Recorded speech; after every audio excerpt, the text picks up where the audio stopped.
Hi friends, 100% మీరు మాట్లాడతారు Nihali spoken English institute. ఈ వీడియోలో మనం ప్రేజల్ వర్బ్ ఫాల్ ఆఫ్ గురించి తెలుసుకోబోతున్నాం. ఈ వీడియో గనక మీకు నచ్చినట్లయితే లైక్ చేయండి, షేర్ చేసుకోండి. మీరు గనక మన నిహాలి స్పోకెన్ ఇంగ్లీష్ని మొదటిసారి చూస్తూ ఉన్నట్లయితే తప్పకుండా సబ్స్క్రైబ్ చేసుకోండి. Phrasal verb fall of.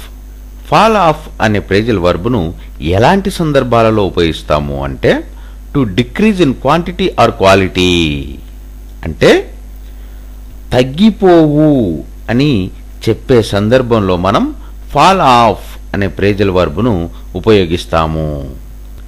Phrasal verb fall of. Fall of అనే ప్రేజల్ వర్బ్ను ఎలాంటి సందర్భాలలో ఉపయోగిస్తాము అంటే to decrease in quantity or quality, అంటే తగ్గిపోవు అని చెప్పే సందర్భంలో మనం ఫాల్ ఆఫ్ అనే ప్రేజల్ వర్బ్ను ఉపయోగిస్తాము.